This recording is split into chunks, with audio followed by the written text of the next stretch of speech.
Hi guys, Emily Socha from emilysocha.com, and I am here to talk about a couple things today. One being perspective, so just a super quick story on perspective.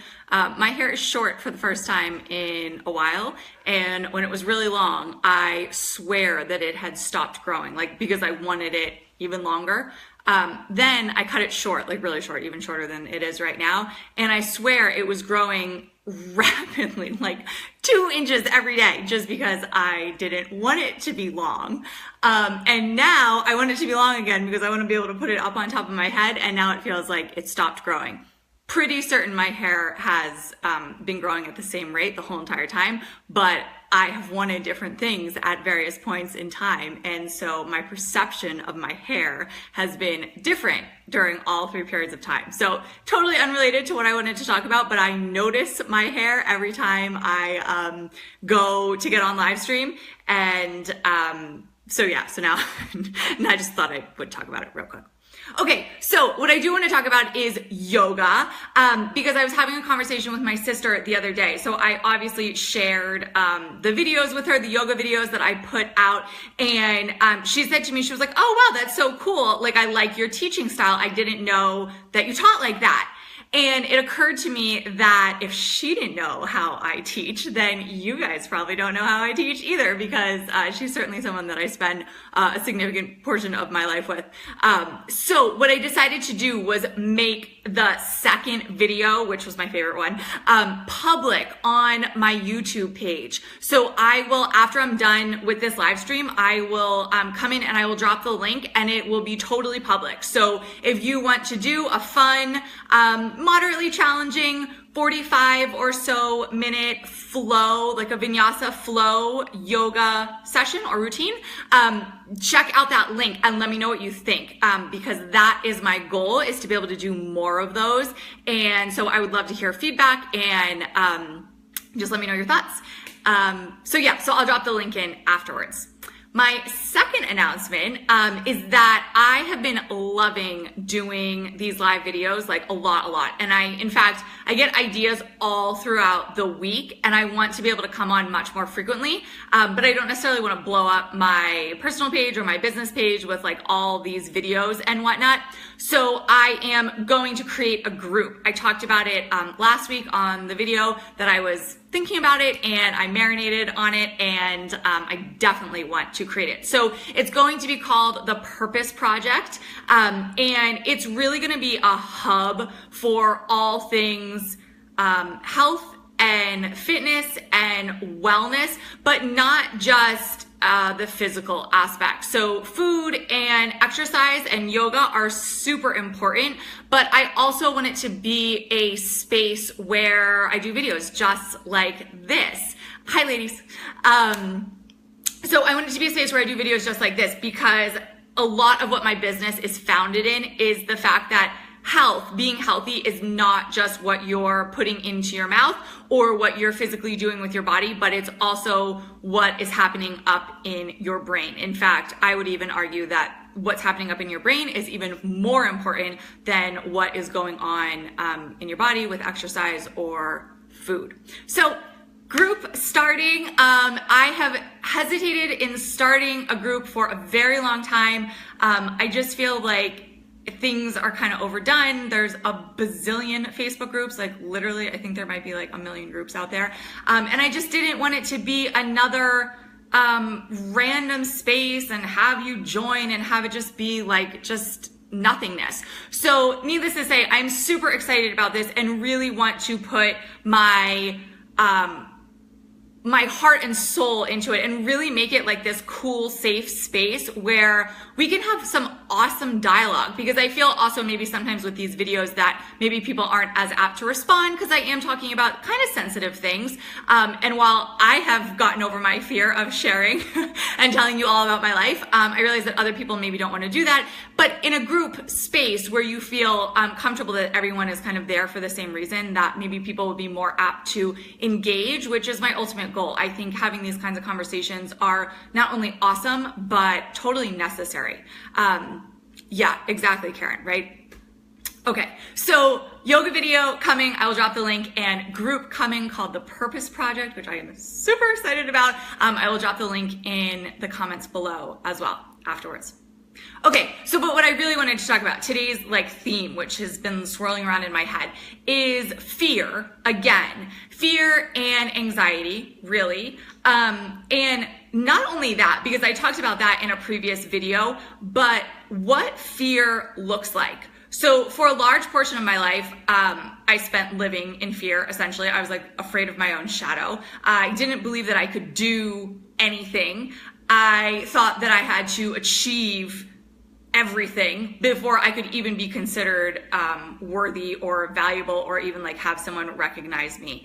And so I did a lot of work through my personal work and through working with other coaches and through therapy with actual psychologists to overcome some of that stuff, because basically I was just shrinking into the background and getting smaller and smaller and smaller. If I could have been a wallflower, I absolutely would have. And that wasn't the way that I wanted to live my life, because it really didn't feel like there was any reason to keep living, to be completely honest. So I spent a good portion of my life in fear, and it took me a lot of time and effort and energy to get out of that space. And so now that is part of what I do in my coaching business, is to help others get out of that same space as well, because it sucks. And life is way cooler when you're not afraid to do things. So I want to talk about fear.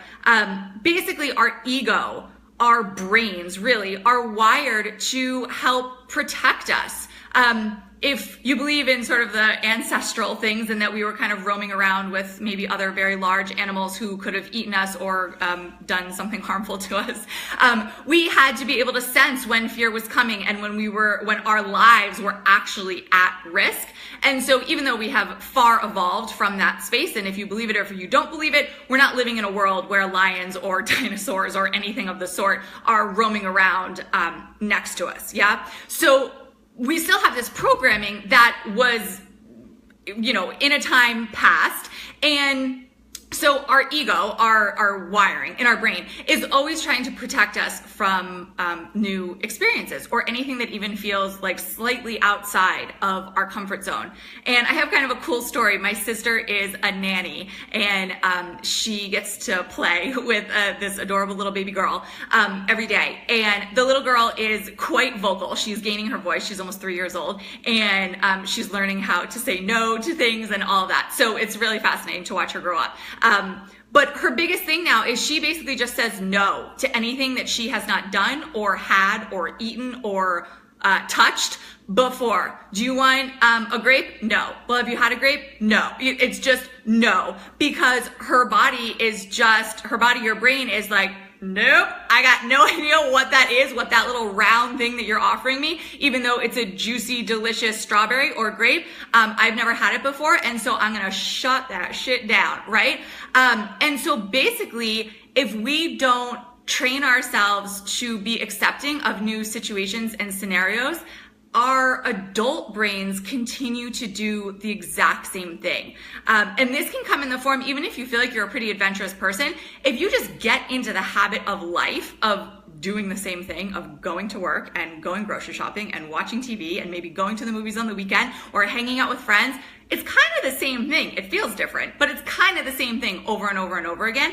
And so we kind of retreat back into that 2-year-old, mentality of, no, I don't want grapes. Why are you trying to feed me grapes? Even though grapes are delicious and they're wonderful and she would probably love them, but they're weird and they're unknown. And so her brain, her little critter brain, not that she's a critter brain, but we have a space in our brain called the critter brain, is protecting her. And so we basically have that same mentality. And if we're not aware of it, it can greatly interrupt our lives. And when we go to try to do something that maybe is slightly challenging or new or different or all of the above.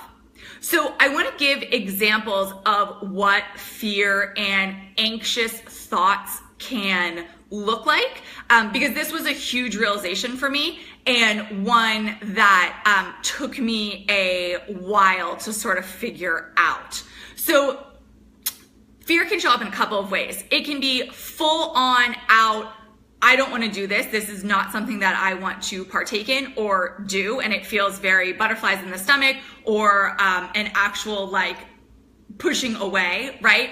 It can also come in the form of I don't want to. So the day before freshman year of high school, so the way my school system was set up was 6th through 8th grade in one school, that was middle school, and then 9th through 12th in another school, and that was considered high school. And so I have such a vivid memory of the day before high school started, freshman year, 9th grade, of it being like, no, I just don't want to. I just don't want to go. When in reality, I was freaking terrified and wanted nothing to do with it, but not nothing to do with it because I had been there and done that and just didn't like it, but because I was terrified to go. And so it showed up as, I don't want to do this. Hey, Hannah, how are you? So full on, I don't want to do this.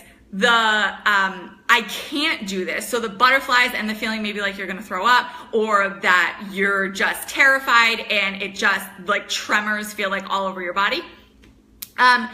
Another way is in procrastination. So this is something that I have realized has come into place in more of my adult life, is that when I have set a goal for myself, or say that I want to do something, and it's scary, or it's new, or I'm unsure, or I'm not feeling 100% confident, I will find everything under the sun to do instead. So some of my favorite things are cleaning the house, or washing the dishes, or taking the dog for a walk. All things that need to be done for sure. Doing the laundry is another one. All things that need to be done, but don't need to be done in that moment, but they feel productive enough that I can take away the guilt of not actually doing the thing that I'm afraid to do and be like, oh, well, I got all the dishes done, or, oh, I cleaned the floor. I haven't done that in a while. And so it's this kind of weird catch-22 to kind of move in between that fear of actually doing it and doing things instead, right? To kind of say that you were doing something. And then my last one is probably the most prominent one. So this is really where I learned about,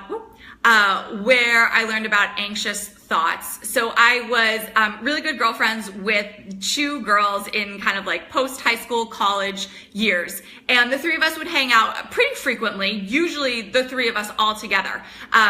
But one day I wanted to hang out with them, and so I contacted them each individually, and neither one of them responded. And so my initial response was, oh, that's it. They don't want to hang out with me anymore. They're hanging out with each other together. They saw my message or my call or whatever that was back then, come in, and they ignored me on purpose. And now they're hanging out together because they don't want to see me. They don't want to hang out with me. When in reality, none of that was true. They were each doing their own separate things with their families or boyfriends or other friends or whatever. It doesn't even matter. But I had made up in my head, and I was so convinced that that was true that I spent hours ruminating essentially on, oh my goodness, and now they don't want to be my friend, and what did I say? Did I piss somebody off? Did I say something that was wrong or bad? Or when in reality, none of it was true, but I had taken that story and I had made it into something bigger, because the anxious thoughts, the fearful thoughts of not being good enough, of not being a good friend, of not being someone that someone would want to hang out with, snowballed and were just taking over my mind. And so that was fear, right? Also a feeling of not being worthy enough, but that's another video for another day. And so that was fear. And so it can show up in so many other ways besides just that feeling of, oh, I feel really scared, or, oh, that would be really scary. I'm not sure that I could actually do that. And being able to notice when those thoughts come up is super powerful. So that's the last little part that I want to talk about, is what the hell do I do when this stuff starts to come up? And really the biggest thing is just awareness of realizing that fear and anxiety can show up in all shapes and forms, and more than just what we might think about. Say, I always imagine like a singer or a performer standing behind the curtains, like about to go on stage and feeling really nervous. And that's what I kind of think of as fear. But in reality, there's so many other ways that it can show up. Yes, Hannah. Oh yes, I can get those anxious thoughts. 2, yes, the worry sets in so much faster than you want it to. Exactly. And sometimes it can actually feel like it's almost getting away from you. Like, you know, when like a rope is coiled up and then it uncoils and it just kind of bloop, bloop, bloop, and it just like goes down and you're like, wait a minute, I was holding onto it 5 seconds ago and now it's gone. It very much does that exact same thing. And if anything, it goes faster than the positive thoughts start to come in. So you might tell yourself like, it's okay. I don't like, that's just an anxious thought. Just being patient, right? But the fear thoughts are skyrocketing and the anxious or the positive thought is like, boop, boop, boop, right? Yes. Yeah, exactly. So the awareness is super key, and just being almost like kind of on a lookout at all points. And also realizing that that will eventually decrease over time. But in the beginning, when you're beginning to pay attention to it and being like, I'm a really anxious person, at least this was my experience. I had to almost like make a declaration, like, I'm a really anxious person. I get anxious about a lot of stuff that I don't know if other people get anxious about. And so it was that overall awareness.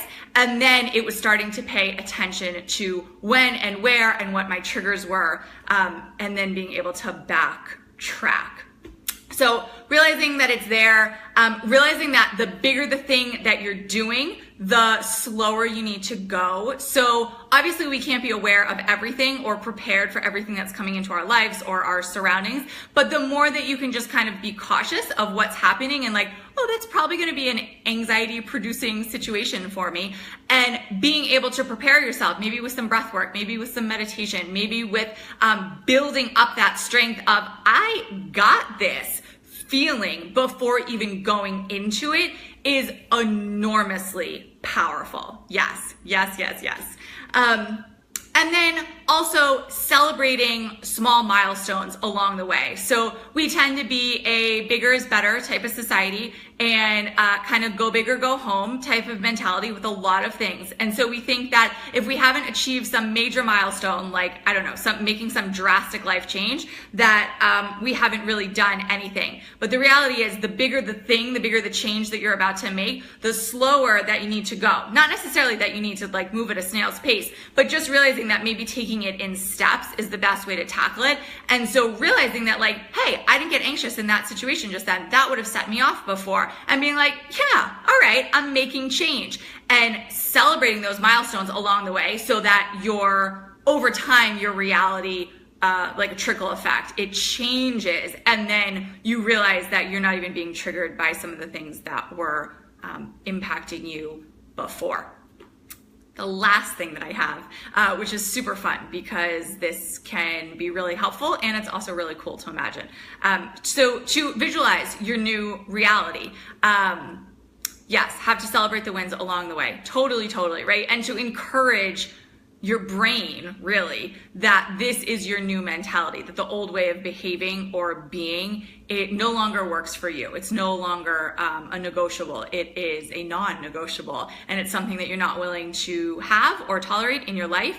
And this is your new reality, which goes actually into my last point, which is to visualize your new reality. So during meditation, or maybe during yoga or a quiet time that you have, is to actually see yourself behaving in this new way.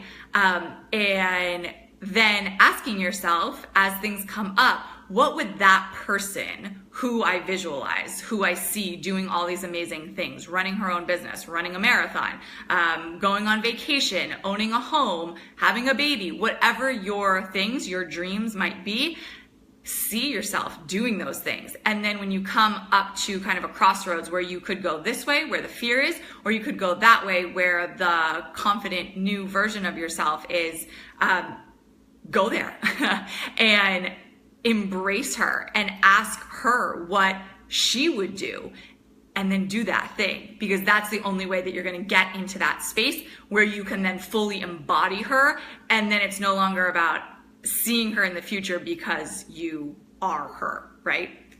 Love the future self. But yes, absolutely. Yes, me too. Me too. Yeah, it's super powerful. It really is. I know I haven't seen it yet, but I know that people were making a super big deal about the Wonder Woman movie, I think it was, that just came out. And if I have to take a guess, that is kind of exactly the same thing. So maybe it helps to envision yourself as Wonder Woman or some badass superhero, right? Because essentially we are all superheroes in our own way. And it sounds super cliche. I was actually watching someone else's live stream the other day and she was like, oh, I was just about to say something, but that's so cliche, I can't say it. Which I just had the same thought, but it's true. I mean, we really are our own superheroes in so many ways. We just don't give ourselves credit. But the more we give ourselves credit, then the more we realize that power, and then the cooler things that we can do. And then even more, more superpowers and superhero-ness we can have. So that is what I wanted to talk to you guys about today. Just a little recap. I talked about the yoga video, which I'm going to make like totally live. So no, you don't have to give me your email address, though you can if you want to. I'll make it totally live, so I'll drop the link so you can go. It's like a 45-minute flow, vinyasa flow, medium, moderate pace challenge. And let me know your thoughts. And then I am going to start a group called the Purpose Project. And my goal for it is to really be this safe, cool space where people can talk about all things health and wellness and more than just physical fitness. So really what we're thinking and saying and eating and doing and all of that.